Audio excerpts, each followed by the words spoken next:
Hi, my name is Mark Polton. I'm a real estate investor in the greater Charlotte, North Carolina area. And today I wanted to ask you a question. What are you doing in your spare time? I'm a big believer that whatever you do in your spare time will actually show what your priorities are. To some people, spending time with their families, that's what, is their number one priority. My brother-in-law, for instance, he very successful businessman in Pittsburgh. In several nail salons, doesn't have to work all that much anymore.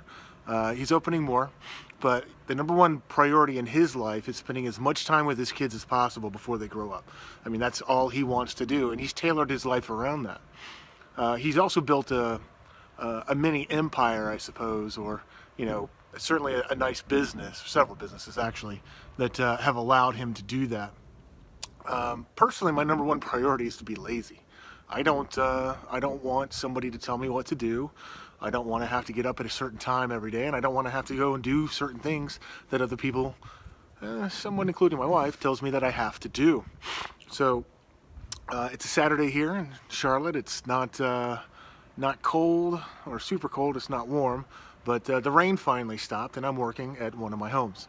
Today is hopefully finish up siding day, and or come pretty close maybe this weekend, finish it all up, finish up the interior and get this thing rented out. I mean, this is my priority. This is what I spend my time doing. Almost all of my spare time. Well, that's not totally true, but a significant portion of my spare time is built around this business. And that could be bookkeeping, that could be paying bills, collecting rent, filing lawsuits. Had to put a hot water heater in not too long ago. It died. Renters took 3 days to let me know, which really makes me feel bad. I would hate to have to wake up in the morning and not have hot water. Just would kind of ruin my day. They didn't complain for a little while, but once we were let known that there was an issue, we hopped on it, and I hopped on it the next day. So I spent a lot of time on YouTube watching landlord videos, tax law. Spent a heck of a lot of time learning about accounting techniques, and I don't necessarily read books, but I listen to them. But if your spare time is spent kind of like my son, he likes to play video games. Well, that's his priority. His priority in life is not getting ahead, it's not academic, it's not physical. His priority is video games, kind of a lot like his father was whenever I was a child. Your priorities could be hanging out with your friends. Some people, that's all they want to do. That's all they ever want to do. They just want to have a good time. My ex-father-in-law was that way.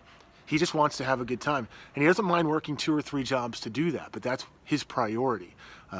He doesn't want to have to worry about work, life, homes, bills, or anything like that. In his spare time, he just wants to go out and party and have a good time. And he's become very successful at that. So it's not a long video today, so I just wanted to ask you, what are your priorities? Mine is finishing up this house. Obviously this deck needs some work on it, but when we're done, we're expecting to get $1,400 to $1,600 a month from this 4-bedroom, 2.5 bath, 2-story, 2-car garage, in North Charlotte. It was my first home. Not the first time I've had to rehab it. This is the first time I've had to rehab the outside, and that was because my priorities weren't on being a landlord and protecting my assets. I didn't do the exterior maintenance on this, and because of that, it has been an absolute nightmare. And it's probably been over a year since it's been rented. But we're not going to rush something in. This needs to be done. It needs to be done right. It's looking beautiful when it's done. It's going to be a stunning looking home. But, we paid the price. So these are my thoughts. What are your thoughts? Leave them in the comment section below. Hope you go out there and live the You Won't Stop Me lifestyle. It's about 3 things: knowledge, wisdom, and experience. Once you gain all 3 of those, you don't have to work again. You don't have to do much of anything ever again if you don't want to. Even if they come and take it all away through divorce, lawsuits, whatever, you can get it all back in an up or down economy. Anyways, I wish you success.